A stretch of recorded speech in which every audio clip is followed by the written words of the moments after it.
अहिल्यानगर जिल्ह्यातील पाथर्डी तालुक्यात एक मन हेलावून टाकणारी घटना घडलेली आहे। अलीकडे लोक कोणाचाही विचार करत नाहीत, अगदी घरातल्या लोकांचा सुद्धा। आता या घटनेमध्ये जी ही मुलगी होती, कीर्ती धनवे असं या मुलीचं नाव होतं। 22 वर्षीय ती मुलगी होती, तिचा विवाह झाला होता। परंतु सासऱ्याने आणि तिच्याच पतीने जे केलेलं आहे ना, ते पाहून अक्षरशः अंगावरती काटा येईल। ही संपूर्ण घटना आज आपण बघणार आहोत। त्यापूर्वी तुम्ही चॅनलवर पहिल्यांदा आला असाल तर चॅनलला जरूर सबस्क्राईब करून घ्या।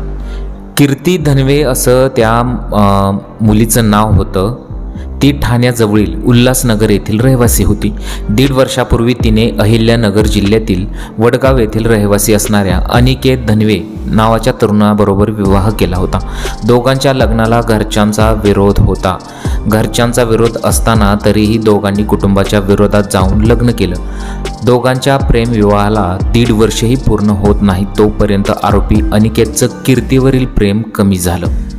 त्याने आपल्या कुटुंबातील सदस्यांशी मिळून कीर्तीसोबत जे केलेलं आहे ना, अक्षरशः ते पाहून कोणाच्याही अंगावरती काटा येईल आणि यामध्ये सासरासुद्धा सामील होता। 1.5 वर्षापूर्वी वडगाव येथील अनिकेत धनवे आणि उल्हासनगर येथील राहणारी कीर्ती धनवे यांचा प्रेमविवाह झाला।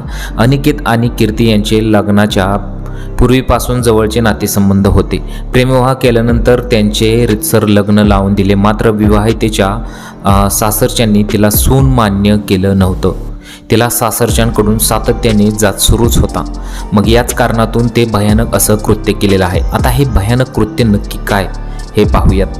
आता मंगळवारी दुपारी कीर्ती शेतातील छपरामध्ये स्वयंपाक करत होती। याच वेळी सासरच्यांनी तिला अक्षरशः जाळून मारलेलं आहे।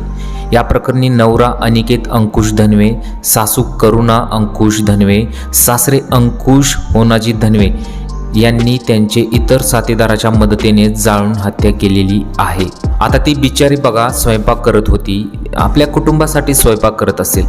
मग सासराला तिला पकडलं, तिला धरलं। त्यानंतर नवरासुद्धा होता, अक्षरशः सासूसुद्धा होती आणि इतर लोकसुद्धा होती आणि त्यानंतर पकडल्यानंतर तिला जिवंत जाळण्यात आलेलं आहे।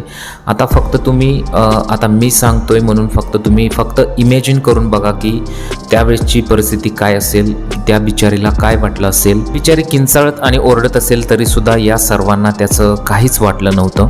तर अशी ही घटना घडलेली आहे। आजकाल लोक कोणाचाही विचार करत नाहीत असं आपण या अगोदर बोललो होतो आणि तसंच घडलेलं आहे। लोक आता समजून घ्यायच्या जे आहे त्याच्या पलीकडे गेलेले आहेत। म्हणजे आपण कुठेतरी बसून याच्यावर तोडगा काढला पाहिजे, समजून घेतले पाहिजे, अशी परिस्थिती आता राहिलेलीच नाही। थेट खून, मारामाऱ्या अशाच घटना घडत आहेत। तुम्हाला या घटनेबद्दल काय वाटत आहे ते तुमच्या प्रतिक्रिया आम्हाला कमेंट बॉक्समध्ये जरूर कळवा। जर तुम्ही चॅनलवर पहिल्यांदा आला असेल तर चॅनलला जरूर सबस्क्राईब करून घ्या। भेटूया पुढील व्हिडिओमध्ये। नमस्कार।